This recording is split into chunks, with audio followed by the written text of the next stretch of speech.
Hey there, Roaring Tigers fans. I'm Steven, your host for today's episode of Roaring Tigers Garage. So we've been talking about Jet, and y'all have been very anxious to see Jet get put back together and back up on the road. And the good news is, she is. She's running and she's back up on the road. The bad news is, it took us a really long time to do it. Why? Because personal commitments, work commitments, etc. And then that also led to some videography challenges. But most significantly, the delays happened because of challenges fixing that cracked head and then ultimately having to replace it. So today's episode is going to be a little bit different. We are basically going to give you some time-lapse photography of some of the engine assembly and an exhaust installation without a whole lot of detail, but mostly for entertainment so we can kind of close the loop in getting the engine back in and getting her on the road. But the great news here is, in that process of finding a new head, we ended up with a new long block 3.2 liter engine. So we are going to run a whole nother series on engine disassembly and very detailed engine reassembly in the future. So stay tuned for that.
So there you have a quick summary of some of the engine reassembly.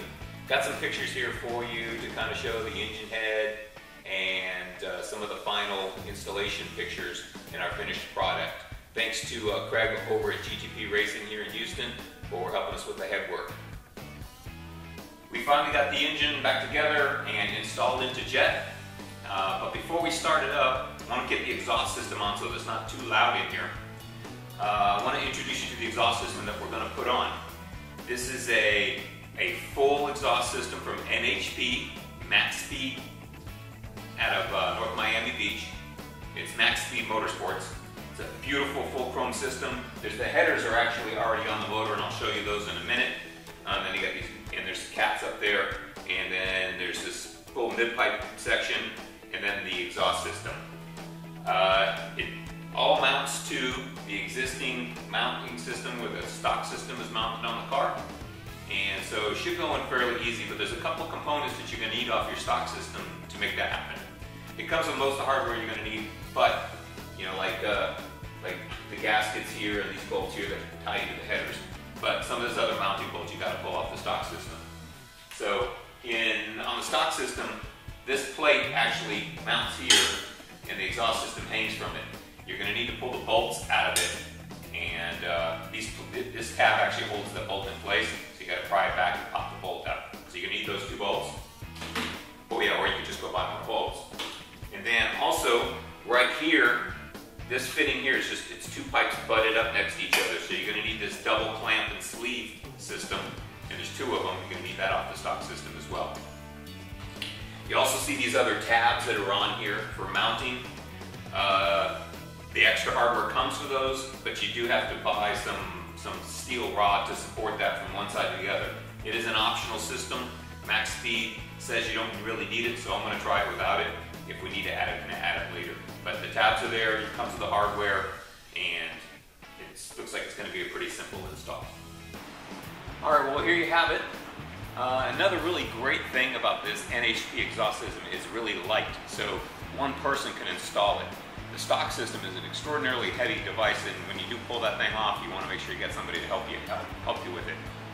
So, mounted up here very nice. You can see we've got the double clamp system here between the secondary caps and the U-tube returns.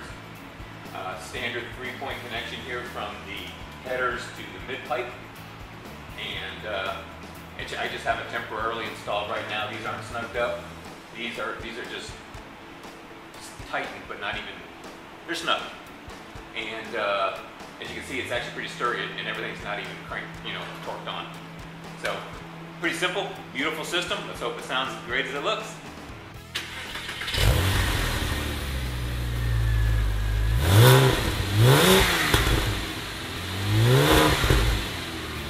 Well folks, there you go. A basic reassembly and installation of the engine back into Jet.